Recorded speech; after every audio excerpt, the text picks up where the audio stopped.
Some stories should never be told. Some videos should never be watched. But when you're alone in the dead of night, curiosity has a way of digging its claws into you and dragging you straight into the darkness. My name is Alex Carter.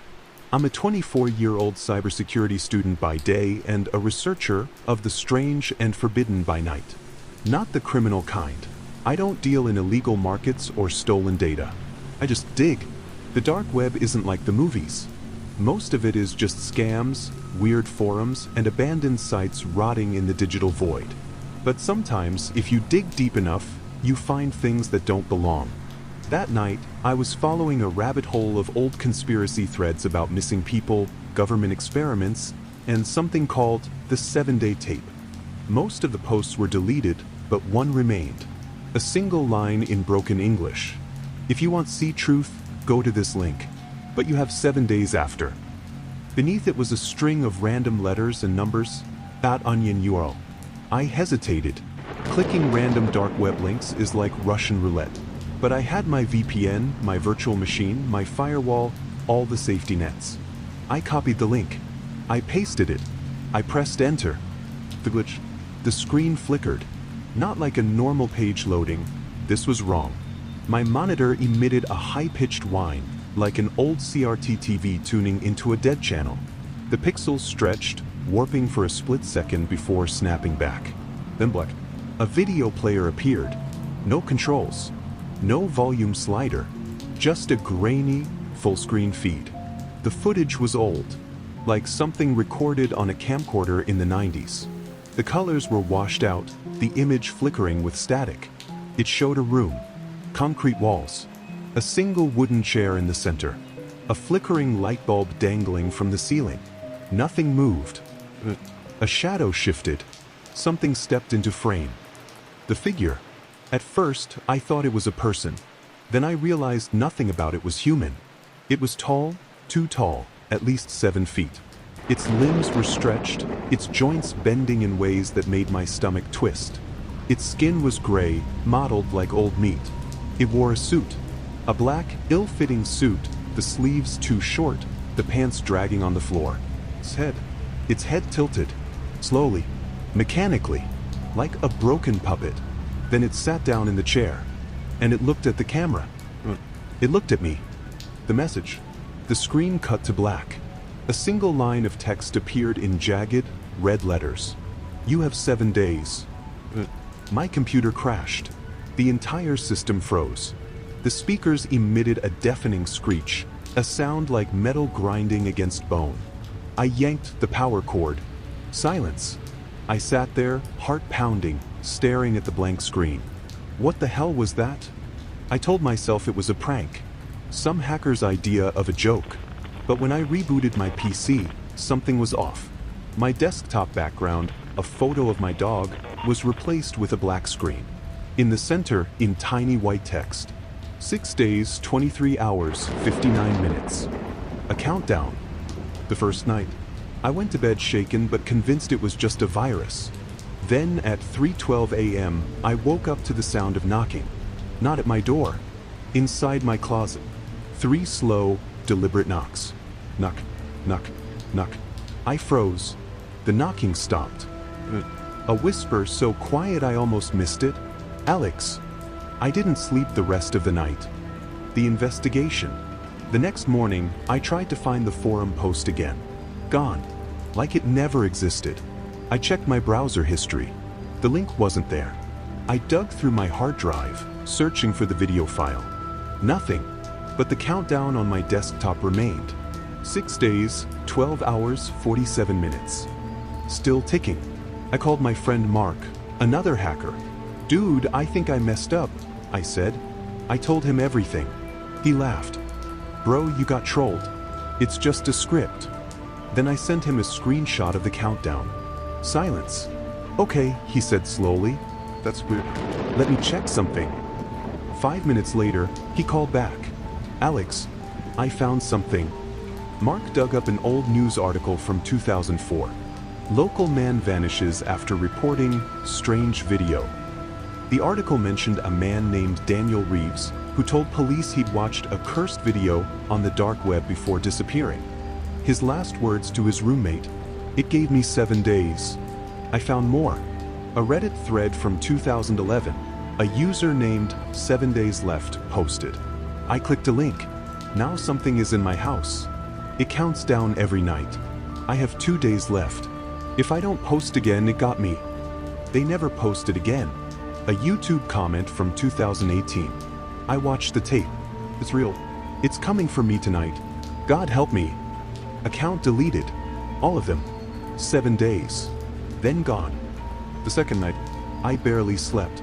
At exactly 3 a.m., my TV turned on by itself. Static. The video. The room. The chair. But this time, the figure was standing, facing the camera. Closer. Its mouth opened. No sound. Just darkness inside. Then the screen cut to black. A new message. 6 days left. I unplugged the TV. My phone buzzed. A notification. Turn around. The reflection. I didn't want to look, but I did. In the black screen of my dead TV, something stood behind me. Twisted. Watching. I spun around. Nothing there. But in the reflection, it was still there. Closer now. The countdown continues. I didn't sleep that night. I sat in my chair, staring at my bedroom door, a knife in my hand. The countdown on my desktop kept ticking. 5 days, 23 hours, 59 minutes. Whatever I had unleashed, it wasn't a virus. It wasn't a prank. It was real. And it was coming for me. Alex thought he had 5 days left. He was wrong. Some forces don't play by the rules. Some horrors accelerate. The first rule of the dark web. Morning light brought no comfort. I hadn't slept in 38 hours. My reflection in the bathroom mirror looked like a corpse, sunken eyes, pale skin, trembling hands. The countdown on my phone, because yes, it had migrated there now, read. 5 days, 11 hours, 23 minutes. Mark came over with 3 laptops and enough energy drinks to kill a horse. "We're gonna crack this thing," he said, but his voice shook. First rule of the dark web. Nothing ever truly disappears. We found fragments. A corrupted Usenet post from 1998 mentioning the viewing room. A GeoCities page from 2001 with a single line. Don't watch the whole tape. Police reports from 6 countries about missing tech enthusiasts. All connected by one phrase. 7 days. The second rule of the dark web. My apartment smelled like copper now. At first I thought it was old pipes. Then I noticed the stains, rust-colored fingerprints on the fridge handle. Streaks along the hallway baseboards. A perfect handprint on my bedroom window, from the outside. Mark stopped joking when we found the audio file buried in my system logs. 47 seconds of static with something underneath. We cleaned it up, a chorus of voices whispering. "You shouldn't have looked, Alex, now it's in your walls, it's in your skin, it's in your dash." Second rule of the dark web. The scariest things find their own way in. Third night. The power went out at 3:33 a.m. My emergency flashlight revealed new messages scrawled across my walls in what looked like grease. 4 days left. I hurts. Let me out. The last one was written inside my closed closet door. From my bed, I watched the shadow in the corner grow teeth. The third rule of the dark web. We found a survivor. At least we thought we had. Elias K. posted on a Finnish forum in 2019, "I beat it. You have to dash before the post cut off." Through back channels, we got an IP address. A nursing home in Oslo. The Skype connection was terrible. The old man on screen trembled constantly. "They call it the archivist," he rasped. "It collects people, makes them part of the tape. I got away, but dash. A loud thud came from his end. Elias's eyes went wide. Oh God, it's here. After all these years, it's dash. The screen glitched. When it cleared, Elias was gone. Just an empty wheelchair, slowly spinning. Third rule of the dark web: there are no survivors, only delays. The fourth day. The countdown jumped ahead 12 hours overnight. 3 days, 2 hours. My fridge contained nothing but rotting meat, despite shopping yesterday. My shower ran black water for 3 minutes every morning. My phone gallery filled with photos I didn't take, always of me sleeping, with a blurred figure standing closer each time. Mark stopped answering calls. When I broke into his apartment, I found his computer still on. The countdown on his screen. Midnight. And a single word in Notepad. Run. The breaking point. That's when I started seeing it in mirrors. Not reflections, memories. The tall figure standing behind me last Tuesday. The suit-wearing shape watching from across the street last month. A gray hand pulling my blanket at night when I was 8. It had always been there. The tape just made me aware. The fifth rule of the dark web. There is no fifth rule. There is only the figure in your hallway, the whisper in your walls, the countdown on your screen, and the terrible understanding that some doors should never be opened. 0 hour. The countdown hit 0 at 3:33 a.m. Exactly 7 days since I'd clicked the link. My apartment smelled like burning hair. The walls pulsed like they were breathing. My reflection in the black TV screen showed something standing behind me, its 2 long fingers resting on my shoulders. Then the power died. In the perfect dark, I heard it, like old film reels turning. A grainy blue light filled the room. I was back in the room. The concrete walls. The single chair. Only now, I was sitting in it. The figure, the archivist, stood behind a vintage film camera, its lens a gaping black eye. Around us, the walls were lined with shelves.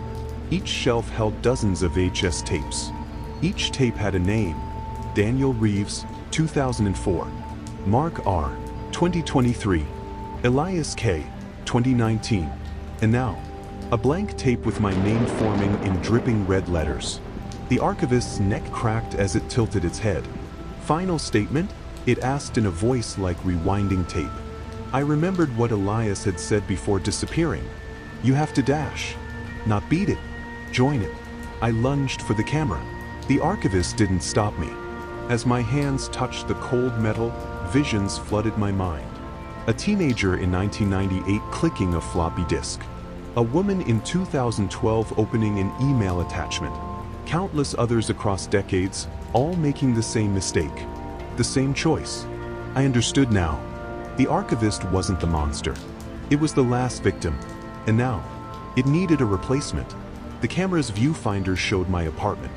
A terrified young man hunched over his laptop. His cursor hovered over a link. Want to see the truth? I felt my lips, no, the camera's lips, form words. Press record. The tape began to roll. You think this is just a story.